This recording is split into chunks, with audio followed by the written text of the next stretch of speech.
Bem-vindos ao Planeta Inovação de Henry Ford. Eu sou o Mo Rocca e hoje o programa será eletrizante. A seguir, engenheiros a trabalhar, para asteroides o robô agarrar. Das pontas dos dedos, uma dança que brilha sem medo. Fones de ouvido que em um momento traduzem para você não perder tempo. E levarão anos para dar como completo as grandes estradas de concreto. A seguir, no Planeta Inovação de Henry Ford. Normalmente, quando dizem para você se controlar, significa que talvez a realidade tenha feito uma pequena pausa na sua vida. Às vezes significa que você está meio fora de órbita. Agora, o fora de órbita e o controle estão prestes a ter muito mais em comum. Acredite, tudo isso fará mais sentido quando Adam Yamaguchi nos explicar. Quando os astronautas exploraram a Lua pela primeira vez, a coleta de amostras no terreno plano da Lua era simples. Eles podiam pegar uma pedra da Lua. Mas não é esse o caso durante a investigação de outros corpos celestiais, com a superfície acidentada de Marte ou outros asteroides perigosos próximos à Terra. Por sorte, as inovações na tecnologia robótica espacial podem em breve mudar tudo isso. Há muitos lugares que ainda não podemos chegar no sistema solar no momento. As sondas que temos em Marte são muito boas para andar sobre terreno plano. Mas se quisermos subir penhascos, se quisermos grudar em outra coisa em microgravidade, como na superfície de um asteroide, não temos tecnologia para isso. E nossos agarradores foram projetados para permitir que os robôs possam ir onde a gravidade vai contra eles ou não haja gravidade nenhuma. Fui até o laboratório de propulsão a jato em Pasadena, Califórnia, para me encontrar com Aaron Parnes, chefe de robótica em ambientes extremos, e descobrir como ganchos comuns são essenciais para seus microagarradores. Parece que os ganchos são essenciais para a mágica. Isso mesmo, são eles que se agarram às pedras. Como você encontrou o gancho certo? Nós fomos inspirados por insetos. Se observar a perna de uma barata, ela tem uma porção de espinhos afiados saindo dela. Elas são oportunas. E esses espinhos grudam e ajudam a barata a subir paredes. Então, nossos agarradores usam essa mesma filosofia. Você pode ver alguns dos pequenos anzóis que testamos. Nós fomos até uma loja de pesca e compramos a maior variedade possível. E depois fomos testando. E o que achamos melhor foi este aqui. Este é um anzol de pesca número 6. E compramos todo o estoque do mundo. Nós cortamos a ponta de todos os anzóis. E essa ponta aqui vai na ponta da microespinha. Por isso, independente da pedra, esses ganchos se adaptarão a ela e oportunamente se agarrarão a ela. Bom, então você não precisa que todos eles se agarrem, só precisa de uma atração. Nós atração. precisamos de apenas 10%. É uma aderência bem forte mesmo. Os microagarradores foram colocados nesse robô escalador, o Lemur 3. E Aaron espera que eles sejam usados em Marte no futuro. Quando você vai ao Grand Canyon, você vê todas essas camadas nas rochas. E se você for cada vez mais fundo no canyon, você volta no tempo. O mesmo se aplica a Marte. Já vimos esse tipo de estratigrafia nas pedras. Mas não conseguimos chegar a elas, só podemos observar de longe. Um robô como o Lemur poderia escalar o Grand Canyon e investigar cada camada enquanto prossegue, nos contando toda a história de Marte. Os microagarradores são as mãos de braços robóticos maiores que agarrarão um asteroide enquanto o robô perfura e coleta amostras do núcleo. Os asteroides são muito menores que planetas, por isso quase não há gravidade. Então ele precisa funcionar de um modo quase que de flutuação livre. Então o agarrador, com todos esses ganchos afiados aqui, vão se agarrar em superfícies irregulares, como rachaduras, saliências, buracos e bases sobre a rocha. Ele pode agarrar rochas que são de até 4 metros de diâmetro, mais ou menos do tamanho de um pequeno ônibus escolar ou uma SUV muito grande. Então o objetivo aqui é pegar um asteroide em movimento no espaço, se agarrar a ele e fazer o quê? Iremos aprender sobre ele, mas também vamos mudar o seu curso. Então se estiver vindo para a Terra, vai ser desviado. É difícil imaginar que nosso mundo um dia pode ser salvo pelo mesmo objeto que serve para fisgar uma truta. Depois do intervalo, na ponta dos dedos, luzes para sacudir o esqueleto. Francês compreendido direto no seu ouvido. E estradas de cascalho se transformaram em asfalto. Mas antes é hora do quanto mais você sabe. A pizza mudou de massa, molho e queijo para se tornar uma variedade de interessantes misturas. Uma das primeiras pizzas verdadeiramente únicas que incluía abacaxi foi a pizza havaiana. Mas onde a pizza havaiana foi inventada? Foi em A, Canadá, B, Havaí ou C, Nova Zelândia? Vá preparando sua resposta, que a tiraremos do forno logo após o intervalo. Bem-vindo de volta. Espero que tenha ficado coladinho à sua TV. Antes do intervalo, perguntamos onde a pizza havaiana foi inventada. Se você respondeu A, Canadá, então você tem a sorte desse povo do norte e acertou. Em 1962, Sam Panopoulos, um dono de restaurante em Chatham, Ontário, estava em busca de novos sabores de pizza. Ele pegou uma lata de abacaxi e a colocou na pizza junto com presunto. Essa combinação de sabor doce e salgado foi um sucesso para muitos, mas para as pessoas mais tradicionais com comida, não passou de um desperdício de pizza.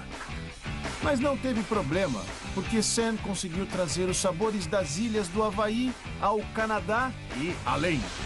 E isso embrulha para a viagem mais um bloco do Quanto Mais Você Sabe.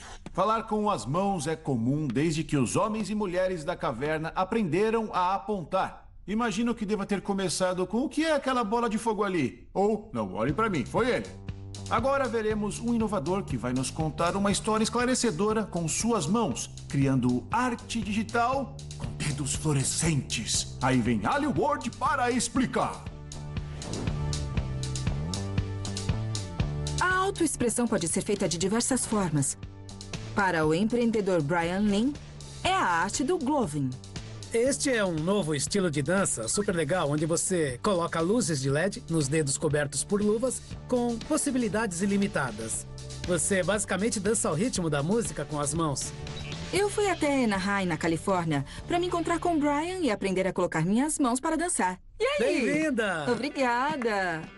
Nós temos designers, esse é o nosso laboratório. Não está muito organizado, mas... Em sua empresa, a Amazing Lights, Brian, de 29 anos, e sua equipe aprimoraram as luvas normais, elaborando e projetando luvas altamente sofisticadas com luzes multicoloridas que deixam o mundo reluzente do gloving ainda mais brilhante. Eles até lançaram torneios de gloving para criar uma plataforma competitiva para fãs. Brian disse que, para conhecer mesmo esse mundo eletrônico de luzes, você precisa experimentar o gloving. Tudo que você tem que fazer é sentar aqui, por favor. Isso é comum? Fazem isso sentados? Sim, Tá. Estilo indiano. Tudo bem. Uou! Se você é como eu, isso é um mundo inédito.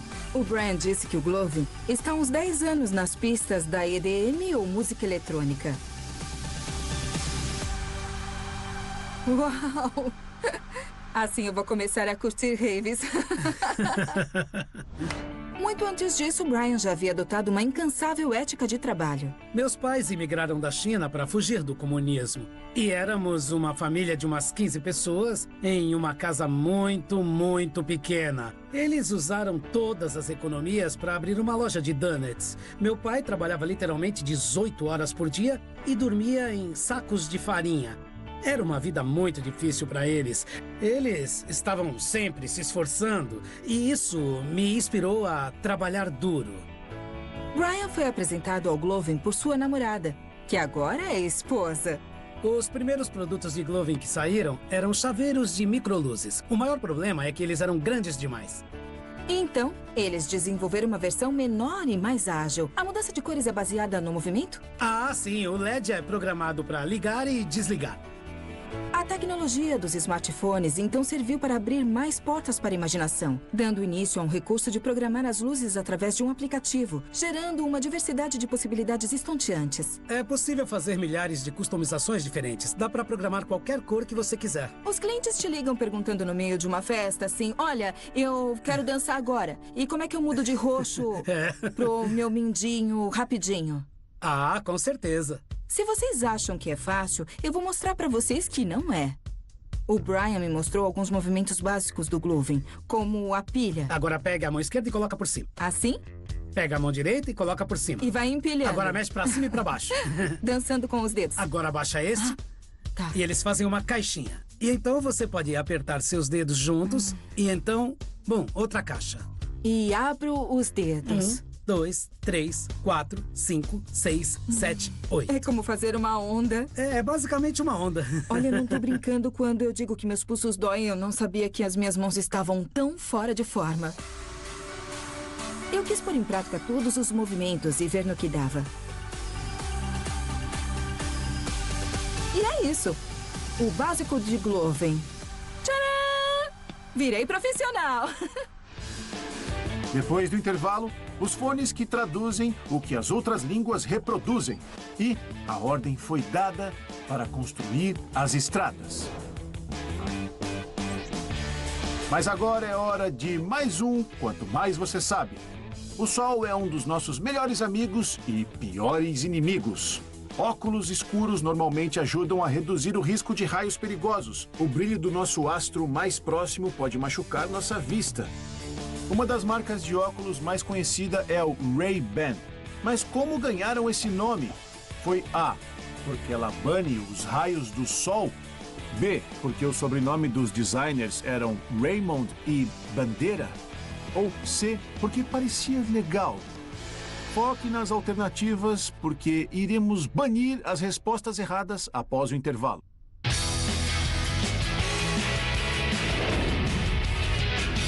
A ficção científica virou realidade. Os médicos estão aparentemente um passo mais perto de realizar uma cirurgia que mais parece tirada de história de terror. Transplante de uma cabeça humana para outro corpo. E o avanço da tecnologia pode ser nosso pior inimigo. Se você analisar o filme O Exterminador do Futuro, a possibilidade de um robô, que é em parte tecnológico e em parte biológico, tomar o controle, obviamente é uma possibilidade. O Exterminador é uma possibilidade real como cenário do futuro. Tem certeza que quer continuar sendo humano? Estamos alterando a natureza desde que começamos a ter condições de fazer isso. Monstruosidades. Amanhã, às 8h50 da noite, no H2. Muito mais história. 1945. O Império do Crime chega a uma encruzilhada. Quando vamos saber? Logo, Charlie. Eu vou pressionar logo. Só temos que apertar os botões certos e torcer pelo melhor. Bom, eu vim assim que eu soube. Dewey assinou os papéis. Mas você não pode ficar aqui. Vão te deportar. A História da Máfia. Nova York. Últimos episódios. Terça, às 9h45. No H2. Muito mais história. Depois da guerra, o Charles Hackley entrou no ramo bancário. Quando esse ouro dos confederados chegou em Michigan, foi parar direto no banco dele. Se o ouro chegou até um banco, como foi que ele sumiu? Eu acho que o Charles Hackley fez foi lavar o ouro antigo roubado dos confederados e o cunhou novamente. Novas pistas vão ser reveladas e o tesouro está cada vez mais próximo. Tá aqui. Tô tocando no trem agora. Sim, é uma moeda de prata da Confederação. Em busca do ouro perdido. Episódio inédito. Domingo, às 8h40 da noite, no H2. Muito mais história.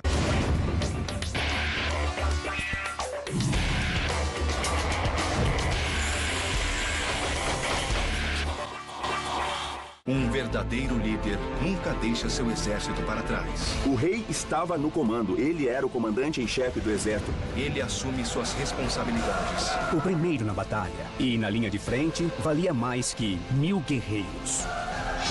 Mesmo que isso signifique matar ou morrer. Era capaz de causar graves ferimentos em um inimigo.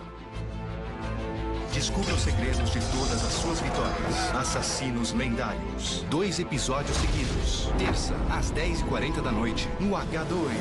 Muito mais história. Abusos, assassinatos, torturas.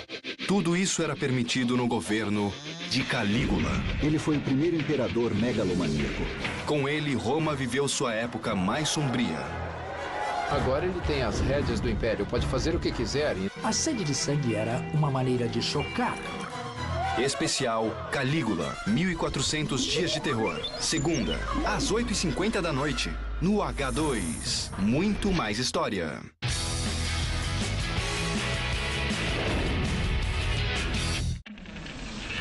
Bem-vindo de volta. Espero que você não tenha se escondido do sol durante nosso intervalo. Há um momento perguntamos como a marca de óculos de sol Ray-Ban ganhou esse nome.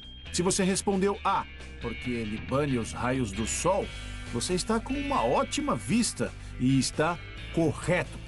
Nos anos 30, um piloto de teste americano reclamou que o brilho do sol durante os voos contribuíram para dores de cabeça e mal de altitude. A fabricante de óculos Bausch & Lomb foi incumbida de criar óculos que protegessem contra raios ultravioletas e infravermelhos do sol.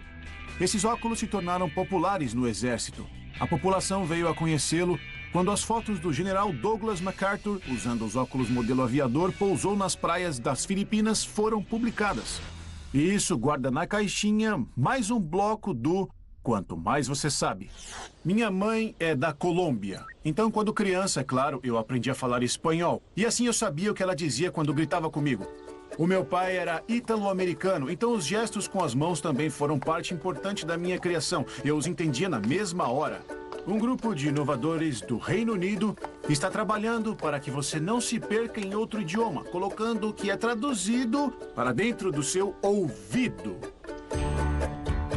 Esse fone de ouvido sem fio se chama Mimano Click e é capaz de traduzir 37 idiomas diferentes, fazendo a tradução em tempo real. O engenheiro de áudio Danny Manu é o inventor desse fone e falou comigo direto de Manchester, na Inglaterra. Olá, Danny, e obrigado por participar do Planeta Inovação. Oi, Mo. É um prazer estar no seu programa. Como você chegou à ideia desse fone de ouvido? A ideia do Mimano Click começou quando eu estava na Alemanha, durante uma conferência de trabalho. Todos nós naquele auditório éramos de diferentes partes da Europa. E não falávamos outros idiomas. Foi bem difícil se comunicar. E como se usa?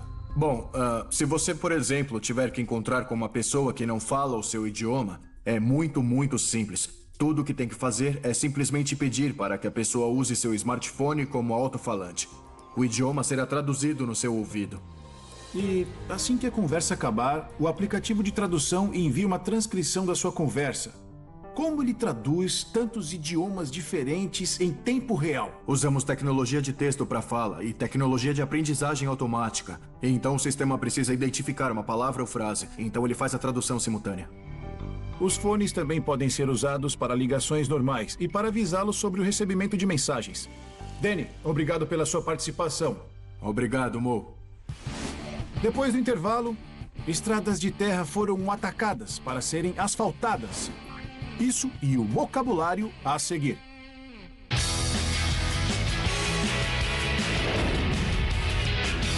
Depois da guerra, o Charles Hackley entrou no ramo bancário.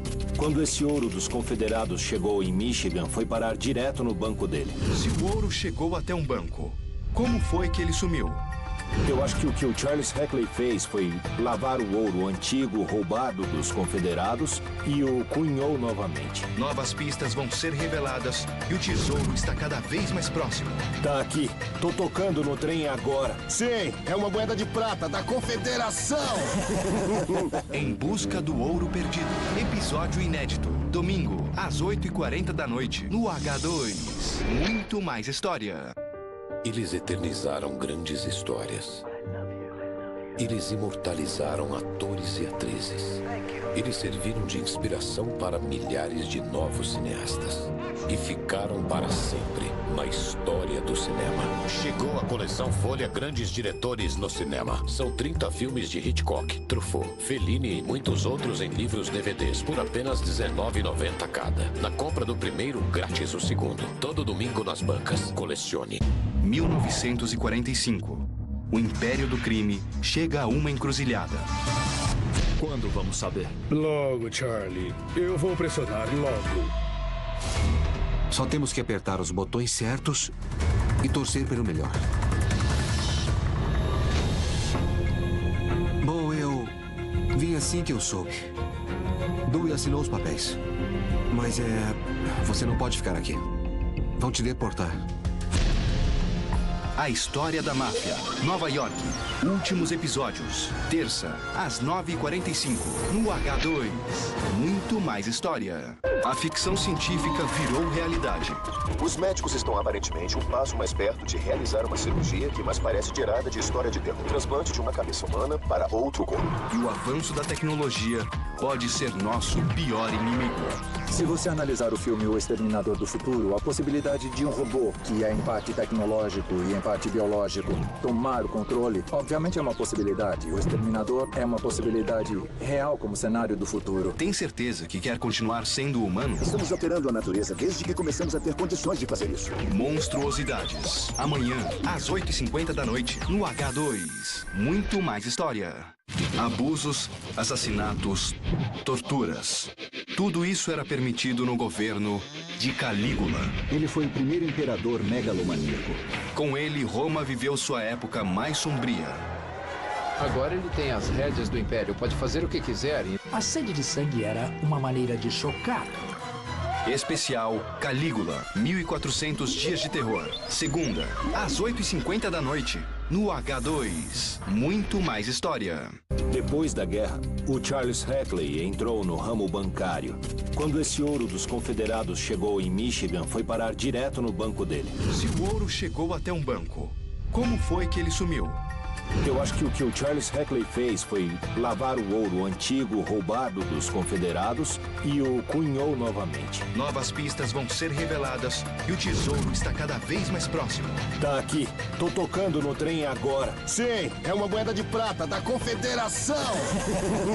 Em busca do ouro perdido.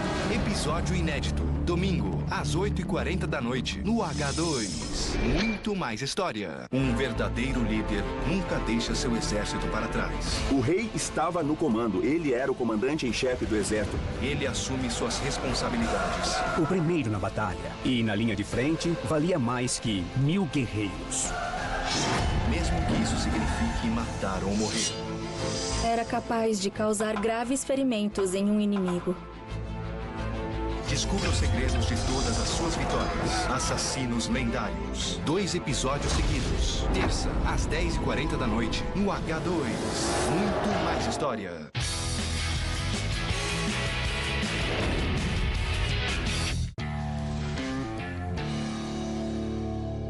Há muita discussão sobre o que nos conecta uns aos outros, como pessoas, como países, como planeta.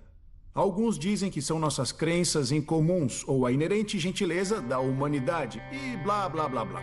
Errado. O que nos conecta de fato é uma coisa muito menos elevada, mais pés no chão, na verdade, em nível do solo. O que nos conecta? Estradas. Hoje, independente de onde queira ir, normalmente há uma estrada para te levar. Mas nem sempre foi assim. Foi preciso inovar a tecnologia de viagem para transformar velhas estradas de terra em grandes rodovias.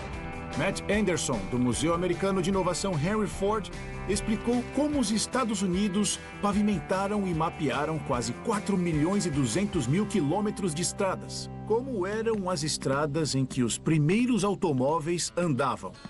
Bom, se você fosse um dos primeiros motoristas, só tinha 2 escolhas fora das cidades. Ou estradas ruins ou nenhuma estrada.